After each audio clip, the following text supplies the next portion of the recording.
से भी नहीं जाएगा और किसी भी संप्रदायवाद से भी नहीं जाएगा। इन तमाम वादों से ऊपर उठकर भारतवर्ष को एक नए रूप में बनाने की आवश्यकता है और हमारी पार्टी निश्चित रूप से एक इसी प्रकार का भारतवर्ष बनाने की इच्छा रखती है।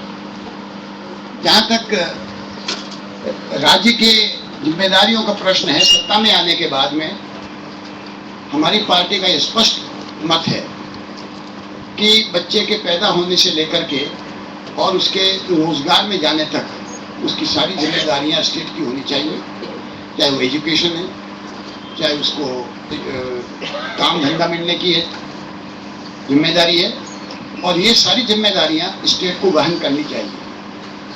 इसके बाद में उद्योग धंधे जितने भी हैं उन उद्योग धंधों के ऊपर में कोई प्रतिबंध नहीं, आज प्रॉफिट की कोई सीमा नहीं है।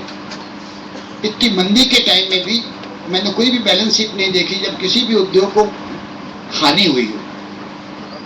इंडस्ट्रीज की जितनी भी रिपोर्ट्स आ रही हैं उन तमाम रिपोर्ट्स के अंदर में हम ये देखते हैं कि सारे उद्योगों के अंदर में मुनाफा बरकरार है और बढ़ता चला जा रहा है। देश की अर्थव्यवस्था खराब हो रही है, उनके मुनाफे बढ़ते चले जा रहे हैं और उपभोक्ता उसके अंदर में पिसता चला जा रहा है। उपभोक्ता के ऊपर में कोई नियंत्रण नहीं है, दामों के अंदर में लगातार वृद्धि हो रही है, उत्पादन बढ़ रहा है, श्रमिक की वास्तविक आय, रियल वेज परचेजिंग कैपेसिटी दिन पर दिन कम होती चली जा रही है। उसको बनाए रखने की भी प्रयास नहीं, बढ़ाने की बात तो दूर रही। उनके लिए कोई श्रम कायदे कानून नहीं है। जो टूटे फूटे श्रम कायदे कानून बने हुए हैं उन कायदे कानूनों को नहीं पालने के लिए लेबर डिपार्टमेंट पालना करवाने के लिए नहीं है। वो अगर कोई अफसर ज्यादा होशियारी बता करके एक दो कायदे कानून को लागू करवाने की कोशिश करता है तो उसको बर्फ में लगा दिया जाता है कि अच्छा ज्यादा होशियारी करता है। सारा का सारा उत्पादन का काम, permanent perennial and production jobs ठेके के श्रमिकों के द्वारा करवाए जाते हैं। उनको न पीएफ मिलता है, न ईएसआई मिलती है और उनके काम के घंटे नहीं होते, उनको न्यूनतम वेतन नहीं मिलता। हम 10,000 रुपये की सारे ट्रेड में मिलकर के मांग कर रहे हैं कि कम से कम 10,000 रुपये एक आदमी को जीवन के लिए मिलना चाहिए।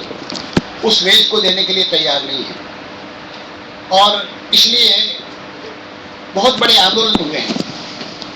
जब आंदोलन होते हैं तो श्रमिकों के आंदोलन के पीछे लाठी प्रहार होता है, पुलिस का बल लगाया जाता है, पुलिस चोर चुक्कों के पीछे और गुंडों के पीछे नहीं करते।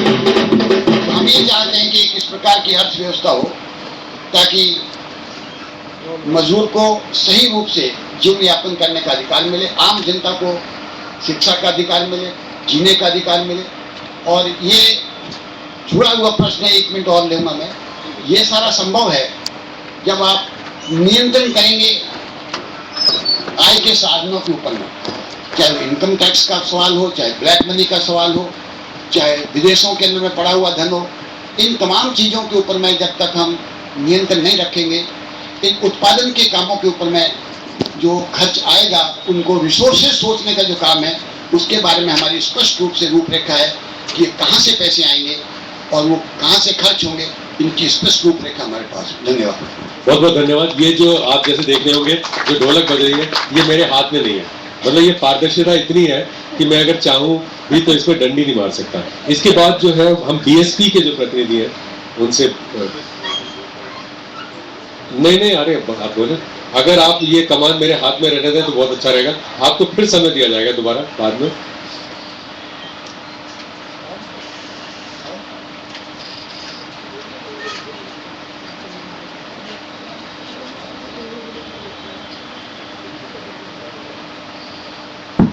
हेलो,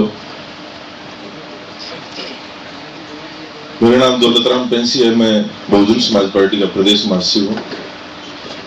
अभी सामाजिक संगठनों के जितने भी साथी लोग हैं उन्होंने अपनी अपनी बातें रखी है और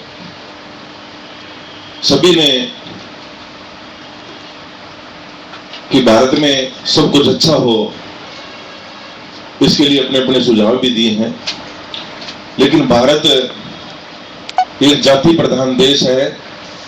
भारत में जब मनुष्य पैदा होता है तो जाति उसके साथ में पैदा होती है और वो मरने के बाद भी उसका पीछा नहीं छोड़ती। यहाँ जाति के हिसाब से योग्यता का आंकलन होता है। धर्मशास्त्रों में भी ऐसा लिखा हुआ है, रामायण में लिखा हुआ है। जब तक हम अपनी मानसिकता को नहीं बदलेंगे तब तक हम अच्छे भारत की कल्पना नहीं कर सकते, क्योंकि देश आजाद होने के 65 साल बाद भी कांग्रेस और भारतीय जनता पार्टी का राज रहा है। और जो हुक्मरान होता है वही कानून लागू करवाता है, वही अच्छे बुरे में फर्क करके उसका निदान करता है।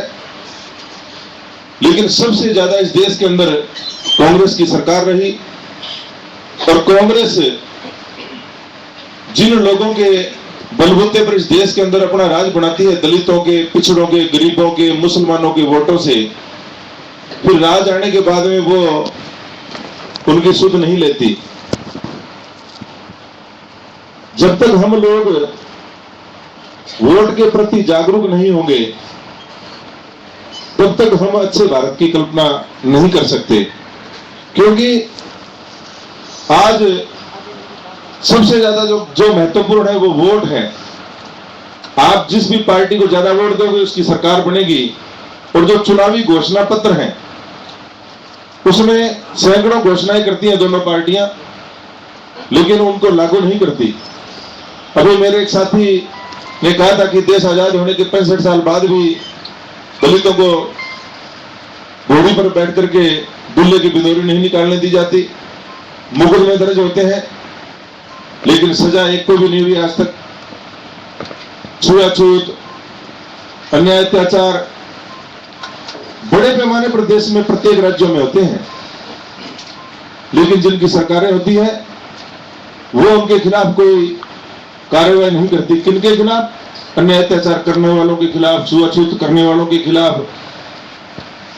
और राजनीति में जब चुनाव होते हैं तो बाहुबल का और पैसे का दुरुपयोग करके कांग्रेस और बीजेपी अपनी सरकारें बनाती है, वोटों को खरीद करके अपनी सरकारें बनाती है। और जब तक आप लोग उम्मीदवारों का चयन सही नहीं करोगे तब तक हम लोग अच्छे भारत की कल्पना नहीं कर सकते। मैं क्षमा चाहूंगा, 1 मिनट और लूंगा। जिसको जो राजनीति करता है, मैं आज राजनीति करता हूं और मेरे घर में साइकिल ही नहीं है, और मैं 5 साल बाद में जब रिटर्न भरता हूं, दोबारा जब मैं इलेक्शन का उम्मीदवार बनने के लिए फॉर्म भरता हूं, तो मेरी संपत्ति करोड़ों में आंकी जाती है, लाखों में आंकी जाती है। तो फिर उन पार्टियों में जो आपने कहा था कि कोई कमेटी बने जो पता लगे कि इसने कितना भ्रष्टाचार किया है, ऐसा दोनों पार्टियों में या किसी भी पार्टी में नहीं है।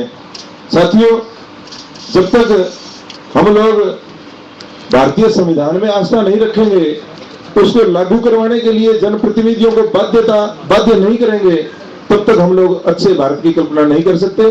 क्योंकि भारतीय संविधान बहुत अच्छा है, लेकिन उसको लागू करने वाले लोगों की नीयत अच्छी नहीं है। धन्यवाद। जय भीम साथियों।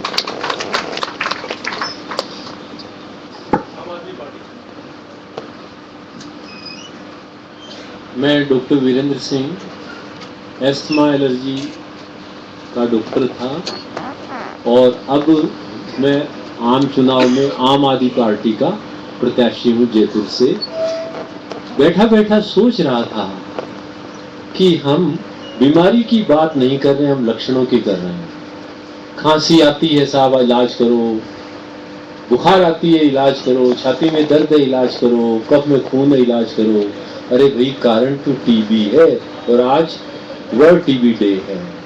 तो अपन को कारण जो बीमारी का इलाज करना है।